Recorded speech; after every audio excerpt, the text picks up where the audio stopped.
മോഹൻലാലിന്റെ ഏറ്റവും പുതിയ തുടരുമെന്ന സിനിമ OTT-യിലേക്ക് സ്ട്രീമിംഗ് ആരംഭിക്കാൻ പോവുകയാണ്. സ്ട്രീമിംഗ് ആരംഭിക്കുമ്പോൾ നിരവധി പ്രേക്ഷകർ ഇതിന് അഭിപ്രായം പറയാൻ വേണ്ടി ഒരുങ്ങിയിരിക്കുകയാണ്. നിരവധി കാണാത്ത പ്രേക്ഷകരും മറ്റ് ചില പ്രേക്ഷകരും പലർക്കും പറയാൻ ചില അഭിപ്രായങ്ങൾ ഉണ്ടാകുമെന്ന് മുമ്പേ പറഞ്ഞുകൊണ്ട് മോഹൻലാൽ ആരാധകർ തന്നെ എത്തുന്നുണ്ട്. അവരുടെ അഭിപ്രായത്തിൽ ഇതൊക്കെയാണോ പടം, ഇതെന്ത് പടമാണ്, ഇതൊക്കെ നമ്മൾ കണ്ടിട്ടുണ്ട് എന്ന രീതിയിലുള്ള അഭിപ്രായങ്ങളൊക്കെ വരാനുള്ള സാധ്യതയുണ്ട്. മോഹൻലാലിന്റെ അഭിനയത്തെ ചോദ്യം ചെയ്യുന്ന രീതിയിലുള്ള സംഭവങ്ങളും വരും എന്ന രീതിയിൽ അവർ പറഞ്ഞു വെക്കുന്നു. പക്ഷേ എത്രയൊക്കെ സ്ക്രീൻഷോട്ടുകൾ എടുത്താലും മോഹൻലാലിന്റെ ഗംഭീര പ്രകടനം കാണാമെന്നും അവർ പറയുകയാണ്. ബോക്സ് ഓഫീസ് സമവാക്യങ്ങളെ ഞെട്ടിപ്പിക്കുന്ന പ്രകടനമാണ് തുടരുമെന്ന ചിത്രത്തിലൂടെ മോഹൻലാൽ അക്ഷരാർത്ഥത്തിൽ കാഴ്ചവെച്ചത്. ഈ അഭിപ്രായങ്ങളൊക്കെ വരുമ്പോഴും ഈ ചിത്രം ഒരു ഇൻഡസ്ട്രി ഹിറ്റ് ചിത്രമാണെന്ന് കൂടി ഓർക്കണം. ഇപ്പോഴിതാ മോഹൻലാൽ എന്ന നടൻ 60 ദിവസത്തിൽ സിനിമാ മേഖലയ്ക്ക് കളക്ട് ചെയ്തു കൊടുത്തത് 500 കോടിക്ക് അടുത്താണ്. അപ്രോക്സിമേറ്റ് 500 കോടി ഗ്രോസ് കളക്ഷൻ 60 ദിവസത്തിൽ മോഹൻലാൽ നേടിയിട്ടുണ്ട്.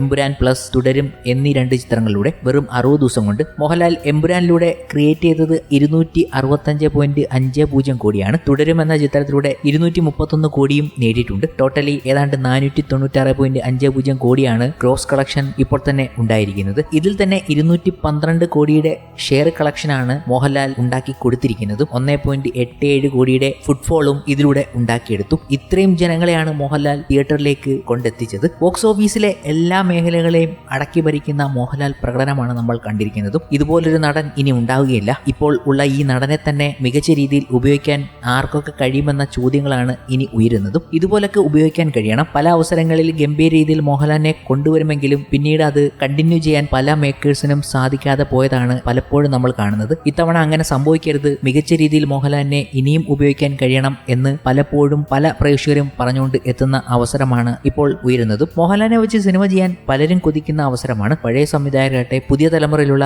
സംവിധായകരാകട്ടെ മേക്കേഴ്സുകൾ എല്ലാവരും മോഹൻലാലിനെ വെച്ച് ഒരു ഗംഭീര സിനിമ ഒരുക്കാൻ ഒരുങ്ങുമ്പോൾ പല ആൾക്കാരുടെയും പേരുകൾ മോഹൻലാലിന്റെ മുന്നിലേക്ക് വരുന്നതുമുണ്ട്. നിരവധി കഥകളാണ് മോഹൻലാൽ ഇപ്പോൾ കേട്ടുകൊണ്ടിരിക്കുന്നത്. ഈ അടുത്തിടയ്ക്ക് ഷാജി കൈലാസുമായി മോഹൻലാൽ ഒന്നിച്ചേക്കും എന്ന തരത്തിലുള്ള റൂമറുകൾ പോലും വന്നിരുന്നു. പഴയ സംവിധായകരിലേക്ക് മോഹൻലാൽ പോകരുത് എന്ന അഭ്യർത്ഥനയാണ് പല പ്രേക്ഷകരും നടത്തുന്നത്. എന്നാൽ ഇവരുടെയൊക്കെ മേക്കിംഗ് ശൈലികൾ നമ്മൾ കണ്ടിട്ടുണ്ട്. പുതിയ കാലഘട്ടത്തിൽ ഗംഭീര മാറ്റങ്ങൾ വരുത്തി അവർക്ക് ഒരു അവസരം കൂടി കൊടുക്കണമെന്ന രീതിയിൽ പറയുന്ന പ്രേക്ഷകരും എത്തുന്നുണ്ട്. അപ്പോഴാണ് വലിയ വിമർശനങ്ങളുമായി ഷാജി കൈലാസിനെ വിമർശിച്ചുകൊണ്ട് പ്രേക്ഷകർ എത്തിയത്. ഇതിന് മറുപടി എന്നോണമാണ് അങ്ങനെ ഒരു മോഹൻലാൽ സിനിമ ഇല്ല എന്ന് പറഞ്ഞുകൊണ്ട് ഷാജി കൈലാസ് എത്തിയതും. എന്നാൽ പിന്നീട് ഈ വിമർശനങ്ങളെയൊക്കെ കാണുമ്പോൾ ഷാജി കൈലാസ് ഏതാണ്ട് ഒരു തീരുമാനമെടുത്ത രീതിയിൽ ഒരു പോസ്റ്റ് ഇടുകയുണ്ടായി. അതും വലിയ കൗതുകത്തോടെയാണ് പ്രേക്ഷകർ നോക്കുന്നതും. കടുവ എന്ന സിനിമ കുറെയൊക്കെ വിമർശനം വന്നെങ്കിൽ പോലും സൂപ്പർ ഹിറ്റ് സ്റ്റാറ്റസോടെ ആ പഴയ ഹിറ്റ് മേക്കർക്ക് ഒരു തിരിച്ചുവരവ് കൊടുത്തിരുന്നു. എന്നാൽ പിന്നീട് എന്താണ് പറ്റിയത്? കാപ്പ എന്ന സിനിമ ഷാജി കൈലാസിന് ഏറ്റെടുക്കേണ്ടി വന്നതാണ്. മറ്റൊരു സംവിധായകൻ ചെയ്യേണ്ട സിനിമയായിരുന്നു അത്. ഒരുപക്ഷെ കടുവയേക്കാൾ നല്ലൊരു പ്ലോട്ട് ഉണ്ടായിട്ടും അത് മികച്ചതാക്കാൻ കാപ്പ ടീമിന് പറ്റിയില്ല. കടുവ പോലെ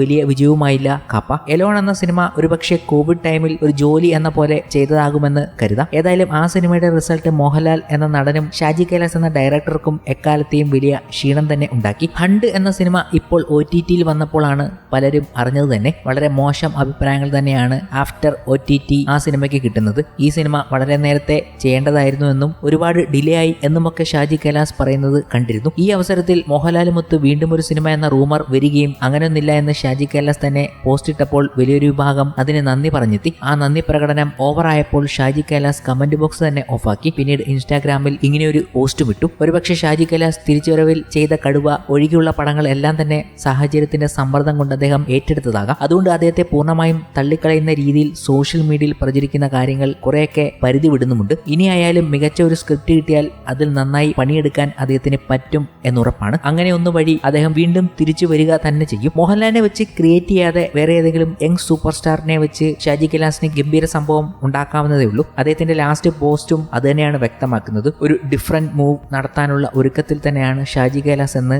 അദ്ദേഹം പറയുന്നുണ്ട്. നമ്മൾ ആരെയും അണ്ടർ എസ്റ്റിമേറ്റ് ചെയ്യരുത്. എല്ലാവർക്കും തിരിച്ചു വരാനുള്ള കഴിവുണ്ട്, അവസരമുണ്ട്, അവർ തിരിച്ചു വരും. കൂടാതെ ഈ സോഷ്യൽ മീഡിയയിൽ ആൾക്കാരെ തേജോവധം ചെയ്യുന്ന രീതിയിലുള്ള വാക്കുകളാണ് ഒഴിവാക്കേണ്ടതും. മോഹൻലാലിനെ വെച്ചായാലും മമ്മൂട്ടിയെ വെച്ചായാലും ഗംഭീര സിനിമകൾ ഒരുക്കിയിട്ടുള്ള ഷാജി കൈലാസിനെ നമ്മൾ മറക്കരുത്. ഈ അവസരത്തിൽ എന്തായാലും മോഹൻലാലിനെ വെച്ച് നിരവധി സംവിധായകർ ഗംഭീര സിനിമകൾ ഒരുക്കാൻ വേണ്ടി ആകാംക്ഷയോടെ കാത്തിരിക്കുകയാണ്. അവരൊക്കെ മോഹൻലാലിനെ വെച്ച് ഗംഭീര സിനിമകൾ ചെയ്യട്ടെ, ഗംഭീര സിനിമകൾ തന്നെ ഉണ്ടാവട്ടെ.